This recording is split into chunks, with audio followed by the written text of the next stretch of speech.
pe Maria? Mi-a arătat. Îmi tot arată, dar îmi rulează aceeași imagine. Într-un pat de spital, ca pacientă o bătrână, iar ea îi pansează un picior. Îi pansează piciorul de sub genunchi bătrânei respective până inclusiv cu talpa. Percep bătrâna foarte slabă, extraordinar de slabă, și e ceva de genul, vrea să-i spună un secret. Adică bătrâna se înfundă în pat, da, și ei vrea tot să-i spună un secret. N-aud decât, vezi că ți-am lăsat, să ai grijă, vezi că ți-am lăsat, să ai grijă. Și îmi tot rulează imaginea asta. E pusă pe repeat. Și nu te duce mai departe? Nu. Să spună ce s-a întâmplat? Nu. Doar asta mi-o arată, atât. Îi citești când s-a întâmplat asta? În viața precedentă. La momentul la care vorbește cu bătrâna și o pansează, câtă energie a sufletului avea? 45 mi-arată. Acum, dacă te uiți la ea, câtă energie a sufletului are? 40. Oh, deci n-a fost o emoție foarte puternică după. Milă, îmi spune spiritul meu. De aici trebuie să înțeleg milă. Ea era orfană ca și asistentă, îmi traduce spiritul meu, iar bătrâna respectivă și ea fusese orfană. Tocmai de aceea între ele s-au creat o legătură foarte puternică, dar, cum să spun, o legătură foarte puternică, că bătrâna de câte ori era adusă în spitalul respectiv, ea nu pleca acasă, stătea și o îngrija de parcă ar fi fost mama sau bunica ei. Iar bunica se pare că i-a lăsat ceva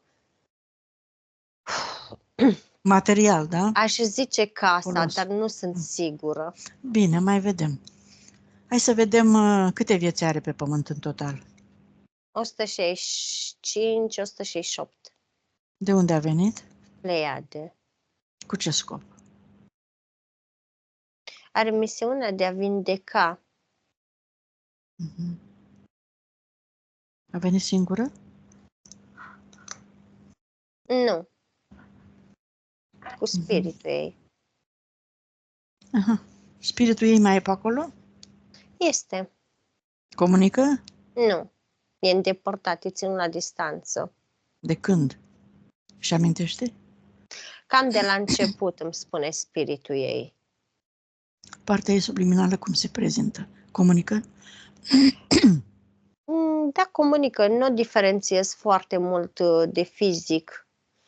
E mult mai luminoasă, în schimb, e mult mai vioaie, în schimb, e mult mai sigură pe ea și mult mai zâmbitoare. Are o personalitate caldă ca și prezență. Ok, perfect. Bătrâna pe care o pansa în viața trecută se regăsește în viața actuală? Nu se mai regăsește. I-a fost bunica. Aha. I-a fost bunică în viața asta, da? Partea ei fizică dorește să înțeleagă de ce simte abandonul părinților. A lăsat-o la bunica, iată, care a crescut-o, da? Și Avea implementat oricum cordonul și a sindrom și cordonul, dar și faptul că ea a fost orfană în viața aceea și că s-a ridicat pe picioarele ei. Automat și în viața asta, părinții care au adus-o pe lume trebuia să-i țină oglinda emoției de abandon. Pot continua cu punctele? Da. Sau îi facem? Se simte obeză, la 84 de kilograme. Nu este obeză. Are doar ego-ul foarte rănit și se pansează. Își pune foarte multe feșe de astea, pansament de ăsta de jur, în fașă sterilă, pansament de ăsta lung, zic bine? De jur împrejurul ei, foarte multe, pentru că altfel ego-ul dă să pice. Blocaj pe carieră. Se simte că are blocaj pe carieră, deși are studii superioare, ea este... Normal că este blocaj pe carieră pentru că ea a venit să vindece. Dacă nu ca doctor, ca asistentă, măcar ca terapeut. Și cu copiii ajută? Îi ajută pe copiii cu care lucrează? Ca educatoare? Oarecum. Pe copii, în mod normal, spune spiritul meu că îi ajută mai mult în conștientizare, dar școala nu este făcută ca să fie deștepți, este făcută să îndoctrineze. Deci nu e... N-a nimerit-o nici de data asta, spune spiritul meu. Oricum simte blocaje pe toate planurile vieții, zice. Este blocată pe toate planurile vieții pentru că are foarte multe permisiuni, acorduri și accepturi date pentru colaborare conștiente. E ceva de genul nu vrea să supere pe nimeni. Iar ce i s-a propus, ea întotdeauna a vrut să facă să fie bine. A acceptat. Chiar dacă n-a putut, chiar dacă nu i-a convenit. În liceu a căzut în cap. La oră de A fost sport. aruncată, îmbrâncită. Ca să mai soarbă ceva energie de frecvență joasă. Ca să-i provoace durere și să-i activeze confuzia din contract. Care era stipulată deja în contract. Hai să vedem, dacă ești curioasă, Maria, să vedem câte contracte ai și cu cine și să vedem în ce constau aceste contracte, da? Ne mai dai acceptul odată? Chem și tu, în gândul tău, toate entitățile pe care le-ai întâlnit și cu care ai avut înțelegeri, scrise, verbale, semnate, sub orice formă, din toate timpurile, de când ai venit din sursă până acum, în toate experiențele tale, în toate viețile, inclusiv pe Terra, toate entitățile, cu toate contractele, punctele, subpunctele, copiile, hologramele, amprentele, da? Când număr până la 3, în gândul tău, pentru că tu ești propria ta stăpână, tu decizi ce să se întâmple în corpul tău, fără teamă, fără rețineri, ceri, pentru că vrei să știi, să afli acum adevărul, cine sunt aceștia și câte contracte ai semnat până acum. 1, 2, 3. Acum să vină toate entitățile, absolut toate, în fața voastră, cu toate contractele pe care le-am spus. Eu nu eram curioasă. Ai întrebat-o pe ea dacă e curioasă, eu nu sunt curioasă. Au venit 243 în total, dar nu toți sunt permanenți. Și îi înglobează cu accepturi, cu permisiuni, cu jurăminte, cu legăminte, cu de toate. Adică foarte mult sunt pe promisiuni, pe permisiuni. Dar ca și contracte principale, are cu Dracos, are cu primul om, are cu Iahve, are cu Ra, cu Lucifer și cu Satan. Sunt 6 foarte importante. Fiecare are câte cele mai punct. importante. Da. Lipsa de iubire are Satan. Frica de pierdere are Dracos. Ra are nevoia. A mai fost și cred că nevoia de afecțiune, dacă interpretezi eu bine ce e șters ăsta aici. Primul om are șederea Matrix și lipsurile, iar ăsta, cum îi spune, Iahve, are pe îngenunchiere, are pe rugă, are pe sacrificiu, pe jertfă și pe lipsa de beneficiu. Ok. Altceva mai observi în spatele lor, în jos, în minus, sunt foarte cu mulți ceva? arhangheli, da.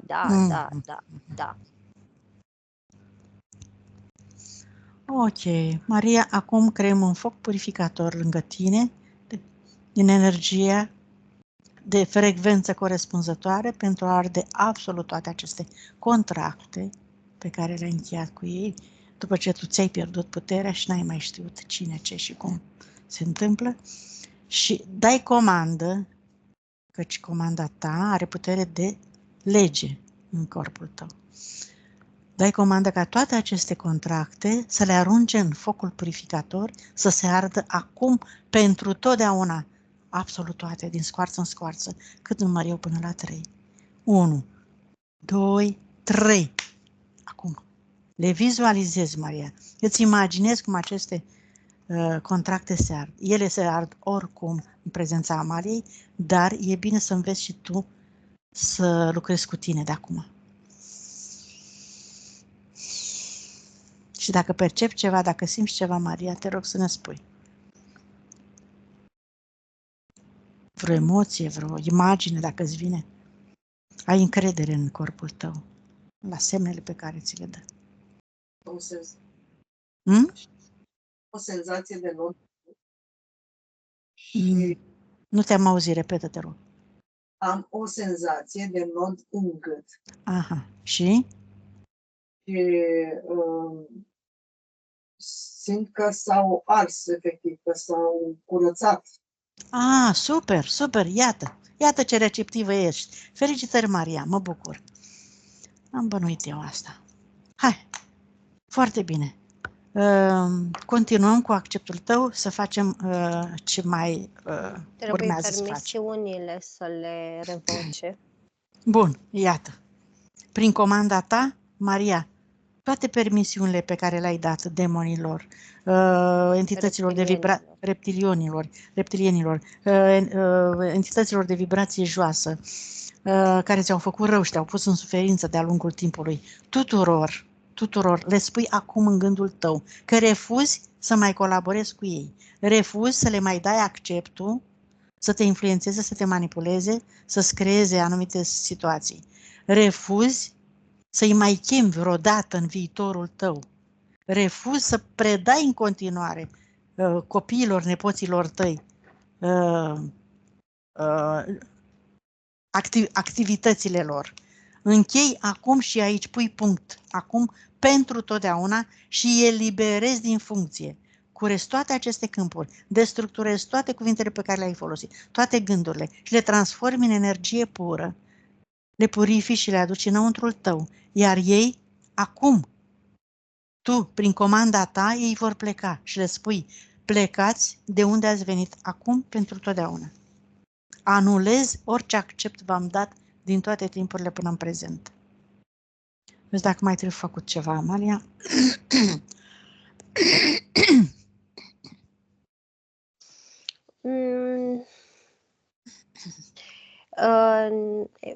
Stăteam și mă uitam, mi s-a părut interesantă faza, interesantă.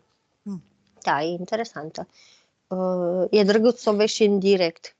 În momentul în care au plecat, e ca și când foarte multe conexiuni, ca și frecvențe, s-au întrerupt. E ca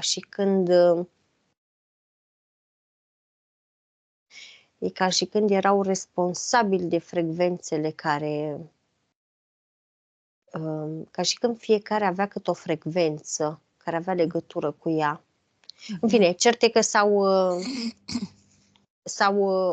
a eliberat. E ca și când i-au luat înapoi frecvențele respective. Frecvențele lor și le-au luat înapoi, da? Da, conexiunile alea de frecvență. Da, prin care o manipulau, da, o influențau. Înțeleg ce zici, Amalia, pe diverse subiecte, stări, situații și așa mai departe. Sunt frecvențe, ca și culorile, ca și numerele și așa mai departe. Bun, o să înțeleagă ea când o să reasculte. Așa, important e că au plecat toți, ceea ce înseamnă că ea a început să conștientizeze, deși este la începutul drumului, pe drumul spiritualității, a început să conștientizeze și colaborează cu mentalul. Lucrează foarte frumos. E foarte deschisă. Super. Felicitări încă o dată, Maria. Hai acum să vedem ce mai avem de făcut. Am curățat, am ars toate, au plecat toți, da? Da. Acum hai să îi scanăm, Amalia, să mergem la scanarea corpului, să vezi ce implanturi are, ce au lăsat toate acestea. O gutieră. O gutieră. Da. Toate acestea noi le aruncăm în focul purificator, Maria. Asta activează orgoliul interior și îi menține starea de confuzie și de inferioritate. E ca și când, în momentul când vrea să-și spună punctul de vedere, parcă o sugrumă. Iar ea, ca să nu se mai chinuie să vorbească, să explice, este nevoită să accepte ca să facă pe plac tuturor. Ok. O scoatem și aruncăm. Căci ea nu dorește să țină această influență. Are două cioburi, câte un ciob în ambii ochi, dar văd că ambele cioburi au fost introduse de la colțul ochilor către interiorul ochiului. În sensul că ei le-au introdus la colțul ochilor, iar ele se deplasează. Ușor, ușor începe să deplaseze. Tocmai de aceea, în timp, i s-a deteriorat foarte mult vederea. Prin mișcarea cioburilor astea. Da. Energetice, da, Maria? Cioburi Da. energetice. Așa. O face să îi conferă neîncredere în viață, îi conferă neîncredere în decizii, nu are încredere în ce vede, pentru că ea știe că nu vede bine și astfel se ferește să ia decizii importante. E frică să nu dea greș.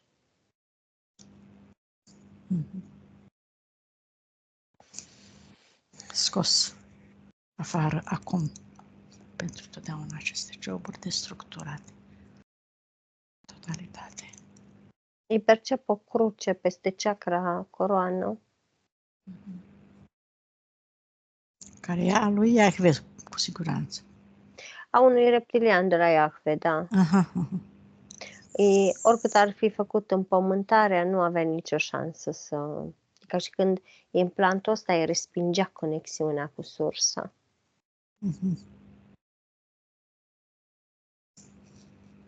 Dar în schimb în picioare, uitându-mă, la fel pe tălpile ei are două cruci care o conectează în minus. Adică și dacă se împământează, ea se împământează și se încarcă, emite și trimite în minus. Emite și trimite, auzi? Emite și recepționează din minus. Da, ține legătura cu entitățile de pe dimensiunea cu minus, da? Da. Ca să înțeleagă și ea, da. Are un pergament subțire în spatele inimii, înșurubat, cam ca o țigară din asta de foaie, așa, prins cu ață roșie, cu panglică roșie. Asta înseamnă că are iubirea închisă, atât iubirea pentru partea bărbătească, cât și pentru partea femeiască, cât mai ales și iubirea ei de ea. Iubirea adevărată aia, care funcționează din sursa adevărată. Da. E ca și când i-a închis inima, i-a blocat-o.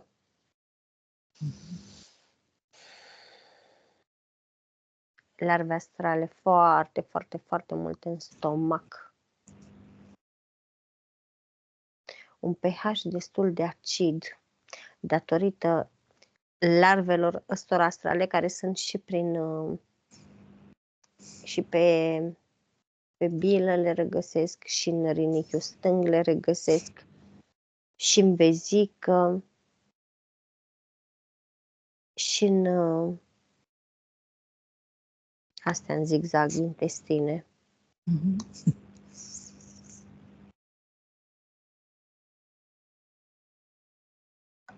Spiritul meu îi le curăță. Astea din stomac e ca și când îi percep stomacul destul de mărit, dar cum să spun, e mărit de cât de mult se înmulțesc larvele astea astrale. Dar câteodată o percep că E a treia oară când o aud, mi-e foame. Mhm. Mi-e foame. Deci cu siguranță îi provoacă poftă de mâncare sau îi provoacă foame, îi provoacă nevoia de a mânca. Că altfel Da. nu-mi explic. Da.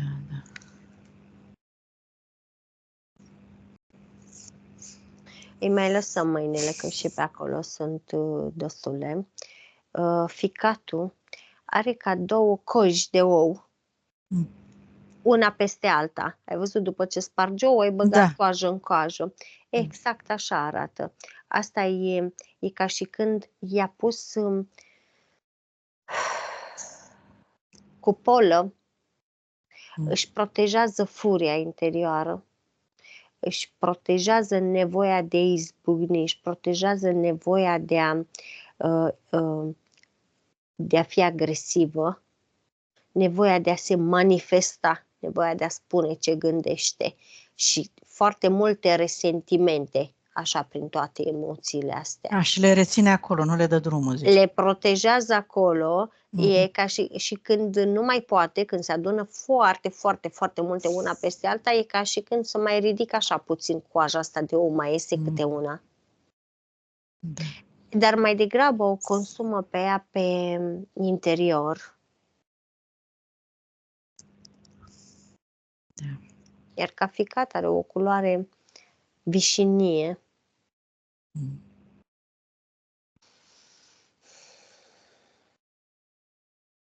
Scoatem toate aceste implanturi, toate aceste programe, toate aceste frecvențe joase, le eliminăm.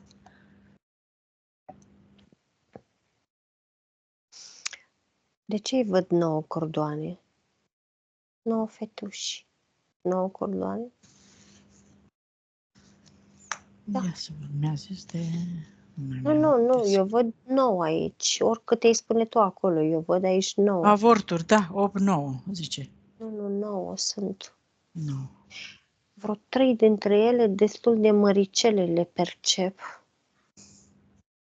2 dintre ele în câmpul ei pe piciorul stâng.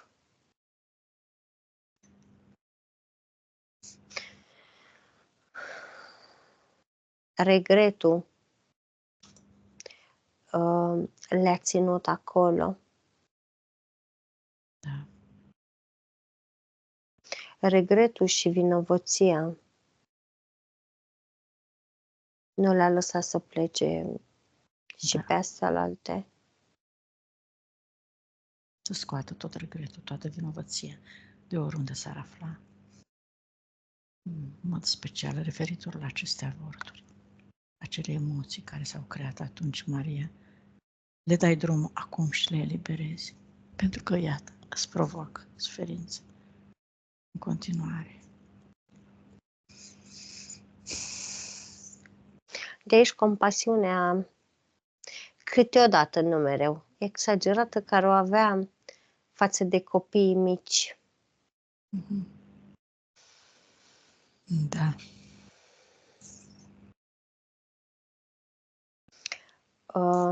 Cred că a auzit strigăte de mami și ea a crezut că a visat în timp ce dormea. Dar erau reale. Striga pentru eliberare. Da.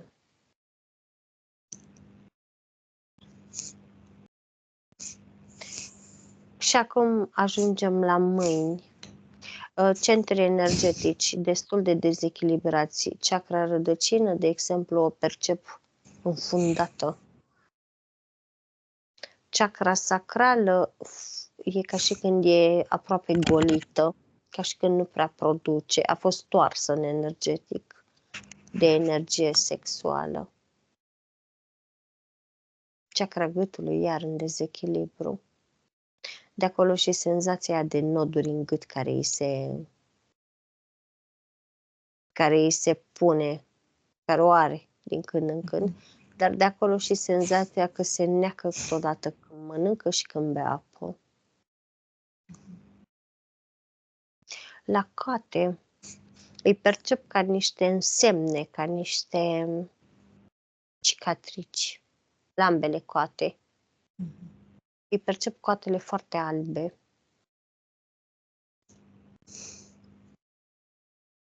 Coloana eu percep foarte distanțată. Vertebrele sunt foarte distanțate între ele, dar parcă scârție. Când se întoarce, parcă scârție, parcă nu sunt lubrifiate. Îmi spune că o doare spatele câteodată foarte tare și nu înțelege de ce. Ăsta este motivul. Palmele.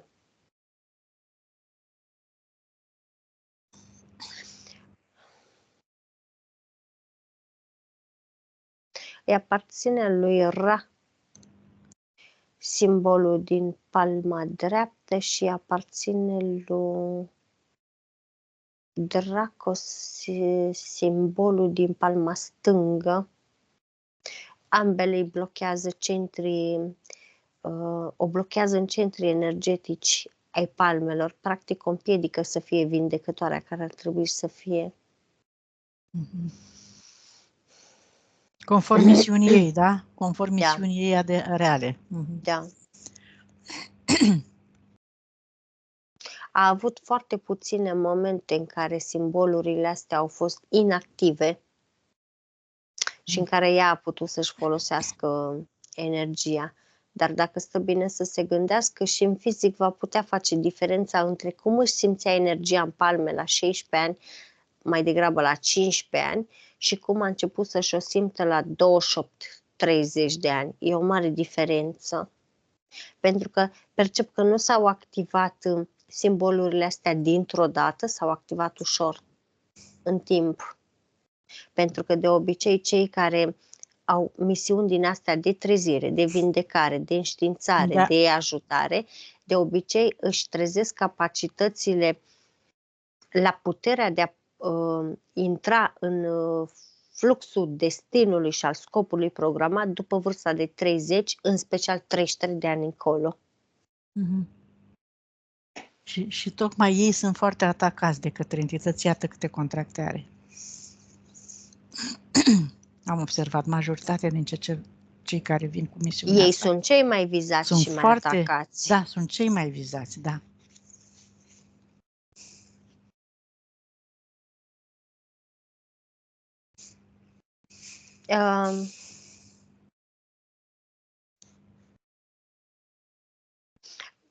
Ce simptome, cum să descriu simptomele care le avea în fizic?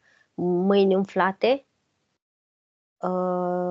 îmi vine să zic decede balonate, mâncărime, câteodată usturime, și parcă senzația aia că îi crapă pielea pe palme, dar și pe dosul palmelor. Adică nu...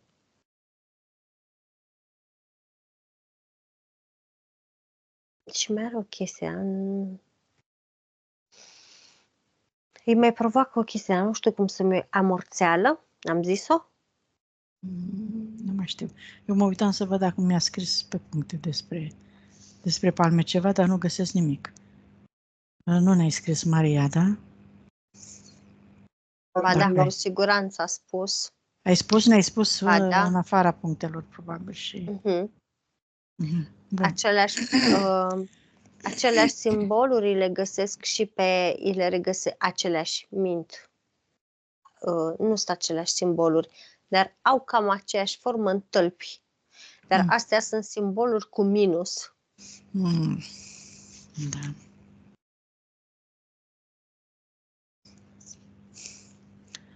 Le eliminăm, le aruncăm în focul purificator, Amalia? Le aruncă? Renunță la toate, da? Da. Nu, e foarte sociabilă, e foarte încântată de schimbare. Foarte bine. Ar putea avea rezultate foarte rapid. Îmi spune că acum înțelege de ce simțea înțepături în tălpi și în călcâie și de ce simțea uscățimea excesivă a tălpilor. Era blocată, nu mai comunica cu pământul. Energia pământului. Extrăgeau ăștia până de acolo și senzația că stă pe loc, că nu avansează nimic. De acolo și senzația că ea primește orice cu greutate.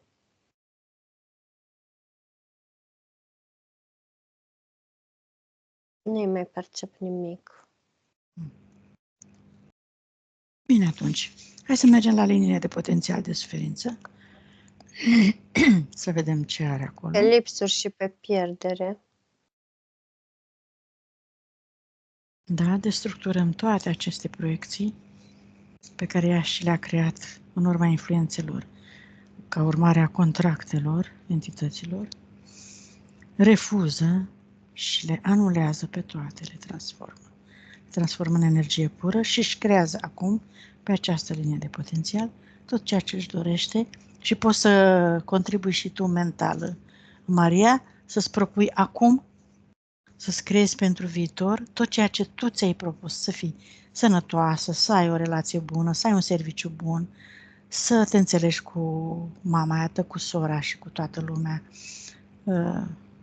o casă, tot ce-ți dorești tu, să propui acum pe această linie de experiență pentru binele tău, în beneficiul tău, nu al altora, doar în beneficiul tău.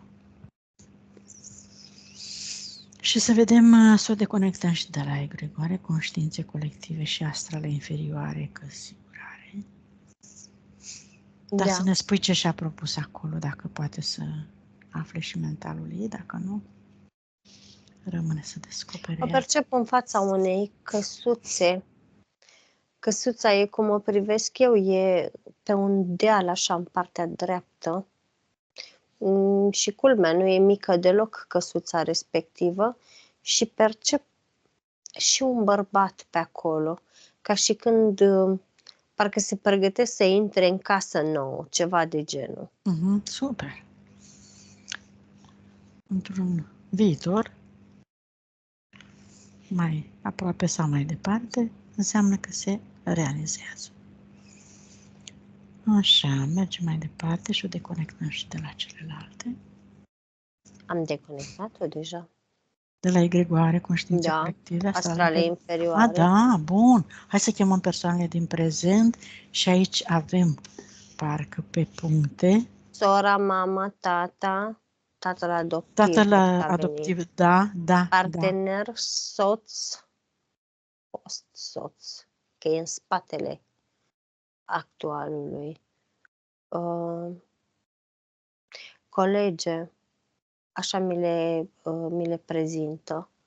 Colege, dar și de serviciu și de școală, îmi spune. Vecine, iar îmi prezintă. Actualul prieten, l-ai zis? Da, am spus. Bun. Poți să ne spui compatibilitatea cu el? Nu e karmic din ce văd, nici cu soțul nu mai e karmic din ce văd. În schimb, actuala, cum să spun, fie vorba între noi, parcă a fost mai mult decizia ei să se separe, pentru că la cum îl percep pe el, că să uită așa după ea aici în energetic, parcă ar mai fi vrut continuare. Mă refer la fostul soț acum. Da. 50 A încheiat karma cu el, da? Nu văd karma cu el. Bun. Da. 52 văd cu actualul partener. Și curăță în timpul ăsta cordoanele cu toți, să știi. Super. Mama o percep, în sinea ei o percep destul de grijulie, dar e o grijuleasă mai de la distanță, așa.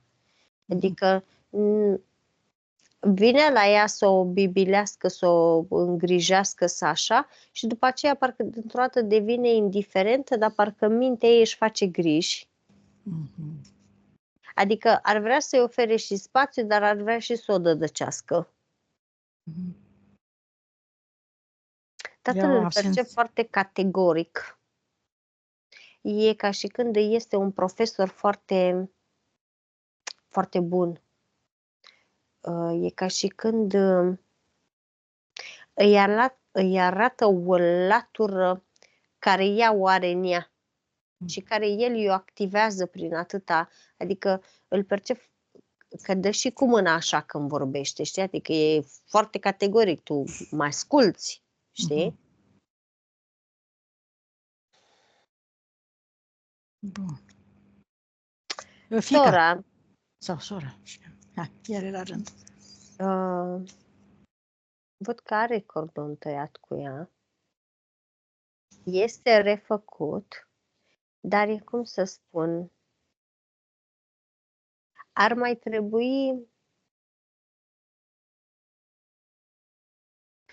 trebui umplut cu afecțiune una față de cealaltă. Ar mai trebui umplut cu discuție una față de cealaltă. Niște clarificări, cred că au nevoie de niște clarificări și una și alta. Da. Explicații. De ce a divorțat? Pentru că fata este Nu, acum nedumerită. vorbeam de soră. De soră-i. Da. Sora ei. De ce mă gândeam la fată, da. A apărut și fata. E ca și când fata a simțit cam ce își dorește tatăl. O percep îngrijorată de ale ei mai degrabă, dar are și ea foarte multe programe preluate de separare, de pierdere de teritoriu, de conflict. Adică fata a resimțit divorțul mai mult decât mama. Deși la chestia asta cu divorțul, la cum văd eu situația aici, mie îmi dă cu o virguliță. Zici că fiica a cam judecat-o pentru că a divorțat. Sau, mă rog. E ca și când divorțul ăsta s-a făcut dintr-o mândrie care nu și avea rostul. Așa o interpretez, așa o înțeleg eu din ce văd aici. Și fiica a cam judecat-o pentru asta, se pare. Da, să curețe cordonul, să-și ceră iertare, să șteargă, să anihileze tot ceea ce a transmis greu pe cordon rău, cu gândul, cu vorba și cu fapta, ce a afectat pe fată, în mod deosebit pe fată, să șteargă, să curețe. Da. Să-i trimită iubire, să o elibereze, să o accepte.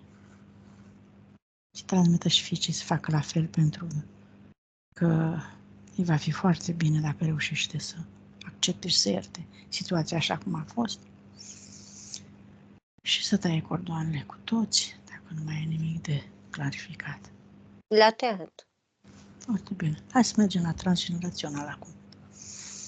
Chemăm toate persoanele, familiilor de unde a umblat ea, pe unde a experimentat, din trecutul ei, din toate viețile, pe Terra, și transmită la fel iertare, acceptare și liberare.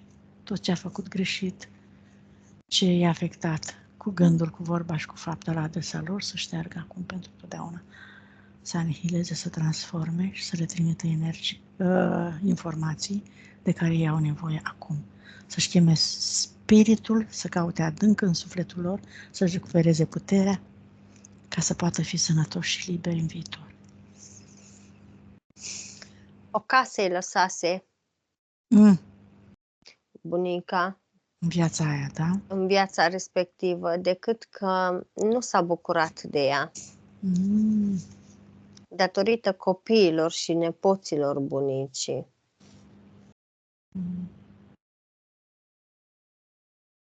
I-a lăsat casa doar verbal. Pentru că avea moștenitori, nu? Exact. În mod normal, N-a apucat să-i facă acte, n-aveau. probabil. În mod normal, moștenitorii nu aveau nevoie, dar n-au putut să conceapă că ar putea să înstrăineze averea unei necunoscute. Dar necunoscuta asta fiind ea, cum ar veni, avea mare nevoie de casa respectivă. Da. N-a apucat să obțină actele Probabil până la final și au luat. Nu-mi specifică de acte Da. și nici pe ea nu o percep. Am perceput-o când a spus chestia asta bunica, am perceput-o în viața aia foarte bucuroasă și când s-a dus acolo e ca și când i s-a închis ușa în nas. Da. Normal. Bine. A Hai să tăiat tai. cordoanele cu tot. Așa. Spiritul ei s-a apropiat, acolo. pentru că se vede că n-a lucrat, nu? Ai lucrat Nu. doar cu spiritul Eu tău. cu spiritul meu. Maria, te rog să-ți chem spiritul acum și să porți o discuție ca și cu cel mai bun prieten, pe care nu l-ai mai văzut de mult. Și care, iată, acum a venit să te vadă în noua formă, pentru că a putut acum să te observe și e mulțumit de tine și e fericit. Și spune-i să te ierte, pentru că ai avut experiențe așa de neplăcute și pe frecvență joasă și n-am mai putut să fie atras de frecvențele cele negative, pentru că spiritul nu poate să supraviețuiască pe frecvențe joase și trebuie să stea la distanță în frecvența lui. Acum însă tu, eliberându-te, ți-ai ridicat frecvența energetică, ți-ai recuperat energia sufletului și acum poți să stai de vorbă cu el și spune, te rog, să te atingă pe corp, să vezi dacă îl percepi pe undeva pe corpul tău. Chiar să-i percepe atingerea, Maria. Și că dorești să rămâi împreună, să experimentați pentru binele vostru, să nu mai dați energie altor lumi parazitare, să rămâneți, să te inspire, să te ajute, să te sprijine și tot ce vrei tu. Așa, și spunem dacă îl percep, dacă nu, nu e nicio problemă, mergem mai departe.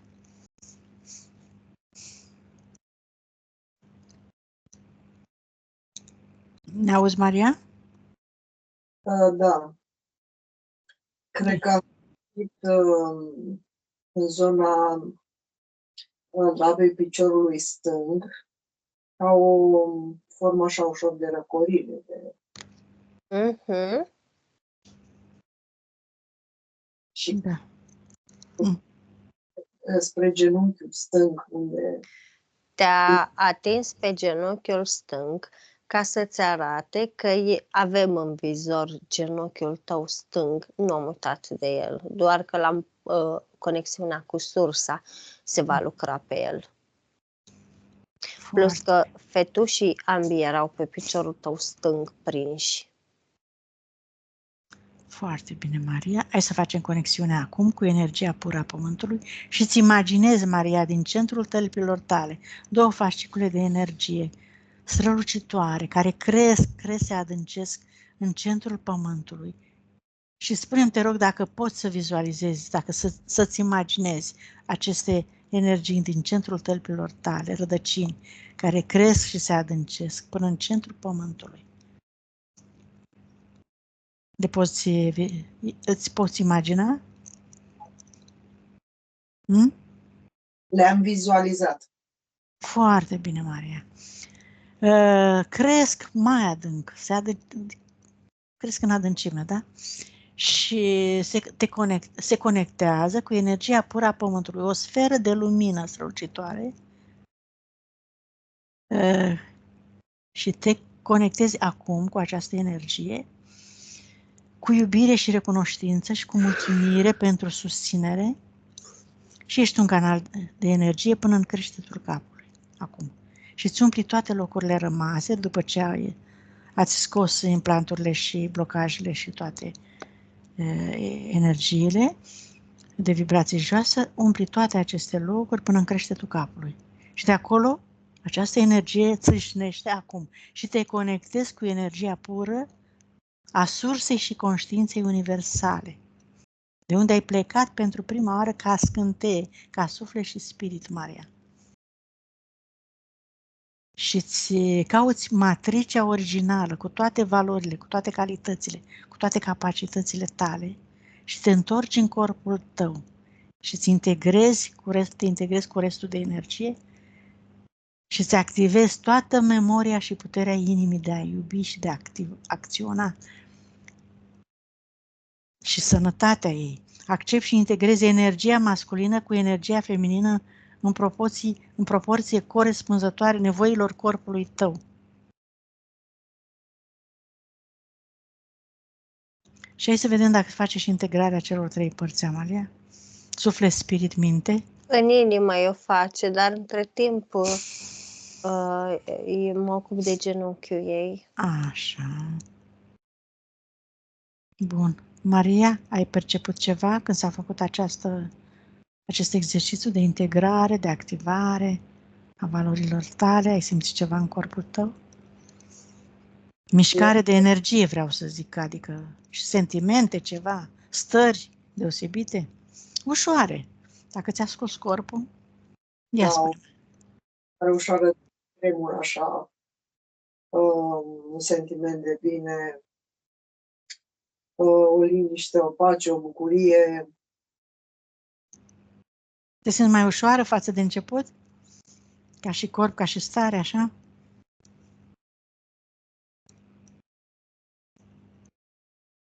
Față de cum erai la început? Cască în același timp. Mhm. Te-ai regăsit în descrierile Amaliei? Da. Ca și personalitate, zic, ca și situații, ca și, da? De viață, tot ce ți-a spus.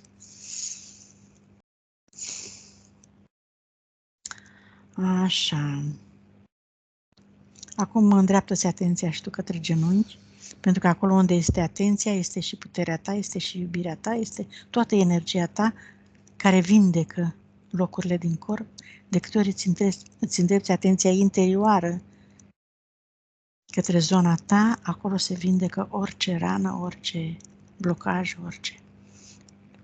Însoțită de informația pe care ți-o dorești.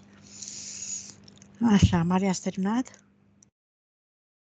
Îmi spui când terminați. Mai este puțin. Ok. Între timp poți să te duci să-i dai comandă pentru spațiu din casă. Bun. Hai să extindem energia pe care ți-ai recuperat-o acum în întregime, către câmpurile tale și dai comandă în primul rând să curețe orice amprentă al trecutului tău neplăcut din câmpuri și dizolvi și ștergi și imprimi cu noi energia, noua vibrație. Ești fericită, te simți bine, ești în armonie și câmpurile tale de acum vor constitui protecția adevărată pentru tine. Nimeni și nimic, spui acum, nimeni și nimic nu poate pătrunde în câmpul meu ca să-mi facă rău, să mă influențeze sau manipuleze. Acum mergi în casa ta și îți cureți casa, toate obiectele. Nu curăță toată casa. Văd că tot așa curăță cum ar veni camera ei, o parte din bucătărie, o parte din baie, o parte. Nu văd că curăță pe tot și percep că închide 3 portaluri. Îi le închide, dar nu îi le sigilează. Deci icoane, cruci, mir. Sunt ceva lucruri religioase pe acolo. Da. Bine, o să-i spunem la final ce La locul de să muncă fac. percep că îi curăță. Ai mașină, Maria, că trebuie curățată și mașina dacă ai. Eu nu am. Ok. Nu am perceput Deci că la serviciu. Locul ei, scaunul ei, obiectele ei, tot spațiul pe unde umblă ea, în sfârșit. Bine, hai să vedem cât la sută s-a recuperat energia sufletului. 100%. Și acum percep că robinetul abundenței parcă începe să curgă. S-a deblocat și începe să curgă așa, ca firicelul. Decât că curge, până acum l-am văzut foarte blocat cu o energie stagnantă. Dintr-o dată s-a luminat, s-a curățat și a început să curgă așa, ca un firicel de apă. Bani. Deci energie financiară s-a deblocat. Dar este foarte important pentru ea să stea cât mai mult în energie feminină. Energia feminină e vindecătoare și creatoare, spune spiritul ei. Conștientizare cât are? 64. 100, da. Mai trebuie să înțeleagă multe lucruri. Mhm. Metabolizare câte zile are? 24 de zile, văd. Mhm. Bun. Bine, noi am încheiat, Maria. S-au răspuns, ai primit răspuns la întrebări, așa, printre descrierile Amaliei, o să vezi tu când reasculți. Spune-ne dacă ne dai acceptul de publicare și închidem aici, dacă nu mai aveți nimic de zis. Ne dai acceptul de publicare, Maria? Da, sigur că da. Bine, mulțumim. Aș dori să mai știu de relația mea cu Rudolf, dacă merită să mergem mai departe sau fiecare merge pe drumul lui. E 52, deci alegerea ți aparține, spune spiritul tău. Spune, dacă tu simți că e bine, dă înainte. Dacă tu simți în inima ta că nu e bine, oprește-te, dar ținând cont că este trecut de 50, bine, nu cu mult, cu 2. Da, da. Bine, da. În actuala energie. La noua energie, da. Mhm. Adică decizia ți aparține, nu te influențează sub niciun fel. Dacă era sub 50, se înțelegea de la sine, spune spiritul ei. Dar cum este 50, de obicei procentele care le dă de 50, asta înseamnă că îi lasă la liberă alegere. Mhm. În definitiv, și dacă nu, dacă continuă și la un timp se desparte, pentru ei este încă o experiență frumoasă, spune spiritul ei, din care are de învățat. Dar în cazul de față spune că e foarte important să-și asculte inima. Adică nu te grăbi să iei decizie, mai așteaptă să vezi ce simți. Da. Altceva mai vrei să întrebi, Maria? Nu-l percep rău intenționat, îl percep puțin mai mult indiferent. La cum am văzut eu lucrurile în astral, mai atent față de tine era fostul soț decât el. Și el este cu fața către tine, doar că e, cum să spun, nu știu cum să spun, nu e în sens rău, e doar la locul lui în banca lui. Nu forțează nota, nu. Fostul soț îi plăceau cucoanele. Și erai geloasă, ha? Normal. Iată continue, pentru că preluam multe energii care nu trebuiau să... Nu, stop. Și aici vorbesc eu cu spiritul meu. Preluai că vroiai. Preluai că aveai permisiuni. Preluai că aveai accepturi date. Nu ți le aducea el, nu ți le băga el pe gât. Situația asta era creată în urma contractelor pe care le aveai tu încheiate cu entitățile astea, prin care te făceau să faci așa, să gândești așa. Da. O să înțelegi tu mai multe în timp. Nu știu ce am vrut să mai întreb. Chiar dacă ți se arată mocirla, este decizia ta dacă accepti să intri în ea sau nu, spune spiritul ei.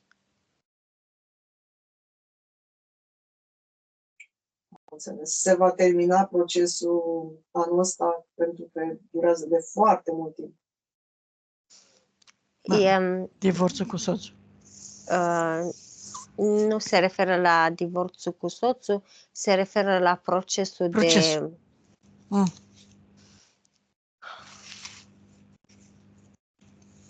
Ca procentaj mi arată 87. Dar nu-mi rămâne stabil, îmi scade. Oricum, aici i-a apăsat foarte multe butoane și vă bază contractuală.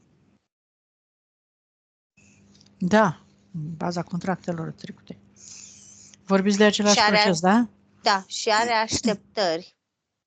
Asta spune spiritul, are foarte multe așteptări, iar lucrul ăsta nu este benefic, pentru că în momentul în care se va detașa, e ca și când situația se va rezolva de la sine.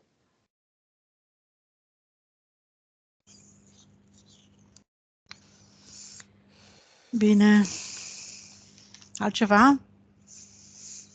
Ce meditație îmi va trebui pentru problemele cu genunchiul, cu osteoporoza? Trebuie să ia o medicație de mineralizare, de remineralizare osoasă. Nu mi-arată absolut nimic acum, pentru că ți-am lucrat cu lumină lichidă din sursă. Din ce am observat până acum și eu și spiritul meu a avut rezultate, dar depinde foarte mult de tine, cât de mult crezi că lucrul ăsta într-adevăr s-a făcut Adică să nu te corect. îndoiești. Să nu te îndoiești de ceea ce s-a făcut, de lucrarea care s-a făcut acum. Să nu fii suspicioasă, să nu fii neîncrezătoare, să zici, aștept să mă vindec, știi? Să văd în cât timp. Să fii pozitivă, să fii, cum se cheamă, optimistă. Nu găseam cuvântul. Îi recomandă vreun ceai, vreo plantă pentru osteoporoză? Acum nu. Acum nu. Bun. Cred că sunt deja foarte multe informații pentru început în cazul ei, așa că închidem aici. Mă deconectați de toți și de toate. Închideți toate portarul.